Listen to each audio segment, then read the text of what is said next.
The 9, middle of the night, maybe because it's dark and you're upset, you're worried, you're anxious, you're fearful, you're crying with the head in the hands. And so perhaps this one is telling us that doing the right thing, because sword is justice, doing the right thing isn't always easy. Sometimes in order to do the right thing, or a result of doing the right thing is finding yourself in difficulty. You know what I mean? And it's so, you sometimes have to stand up and be counted, and it can be difficult. But it's worth doing. And if you know deep down, you have to do this. So it could be that members of your family are ganging up on somebody and you don't think it's right.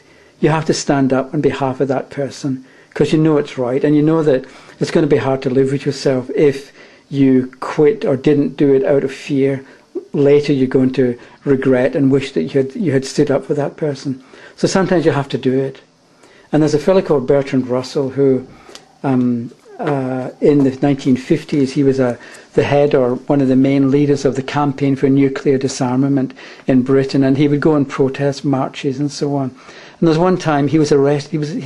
I think he was 92 years old, and he was arrested. But he went out on this march, and he was arrested and stuck in jail for a week. And even though he was treated reasonably well, still, when you're in your early 90s, you don't want to go to jail. But he knew within himself he had to stand up and do what was right and do what was just, and he did. And it was kind of uncomfortable if we say that this card is uncomfortable. So this 10, what do we do with this? This is obviously a card of defeat. And maybe it's telling us that justice will win in the end. We might want to wonder who this person is, who has been defeated. And maybe this person represents unkindness or bad behaviour. And maybe that, I'm thinking of the end of The Lord of the Rings. Remember that? Where, I'm assuming that everybody's seen the movie or read the book. Because there's a bit when Gollum tries to steal the ring back from Frodo. And they're sort of near the pit where the ring is going to be destroyed. And Frodo makes Gollum promise that he won't try and steal the ring again. And Gollum promises that he won't try and steal the ring. But at the end of the movie, he bites Frodo's finger and steals the ring back. And then he falls into the fire and the ring is melted and it's destroyed. And it's a bit like poetic justice, that, or maybe not poetic justice, but the fact that if you make a promise and you go back on the promise, it's sort of, you kind of defeat yourself. And it's a bit like evil or dishonesty brings about its own downfall. In the same way that Gollum, going back on his promise to Frodo and stealing the ring back, he paid the price. He wasn't allowed to steal the ring back and keep it and continue on the way he wanted to go on. So I mentioned earlier on about the book, The Celestial Ship of the North. And so I'm saying there's something in every page in these books, and you probably need, if you get them, you need to read them more than once, because a lot of the information will be new, and it's deep, and it's profound, and it's the kind of thing you need to read more than once. And on page 42, and I typed this out, and it says here, the ancient, okay, I'll put this on screen as well, just so it's easier to follow, but the author says that the ancient method of conveying facts was by mythology, and a plain, simple mode of expression, and in no way occult. Okay, so the earliest method of representing things, conditions, or gods was through types. Kings and prominent people were worshipped and glorified under various types of symbols that conveyed the idea of certain powers. So the lion was a symbol of strength and vigilance. So we've got a lion in this card, and the key word is strength.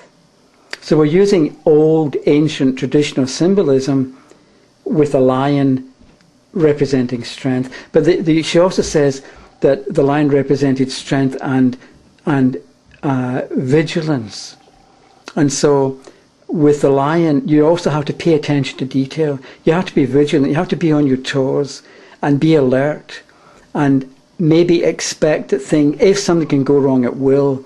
So rather than assume that everything is going to be fine, assume that there may be glitches that will crop up, and you have to be ready to react or to act when a glitch crops up. So it's strength, but it's also vigilance.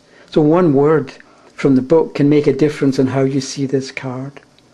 She also says that the serpent, the snake, was the image of eternity. And somewhere in here is a magician card. And the reason I'm looking at it, I can't find it, is the magician has a snake around his waist. So in some way, the magician relates to eternity. Another point she makes is the lightning held the sting of death. And here we've got the tower, and there's a lightning flash. And so the tower is going to represent endings because it represents the sting of death, but it also represents the sting, S-T-I-N-G. So the action of the tower, because of the lightning, is a sting. It's sharp and it's sudden because it's a sting. And the last one I want to give in this paragraph is the sun was the emblem of life and light. So this represents life. So upside down, you're not interested in living, or you're not interested enough in living and making the most of the opportunities that you've got. And maybe it represents darkness as well, because the sun represents light. Upside down, it's darkness. You're in the dark. You don't see clearly where you're going, or you haven't decided the direction in which you want to go. So I think that's me kind of finished for the moment, and this is going to be more than the 10 minutes, so I'll have to break it into two. But I'll put the link again on screen. So go take a look at the link and download the PDF samples. And if you like the material in them, go to the Add to Cart button. It's there as well.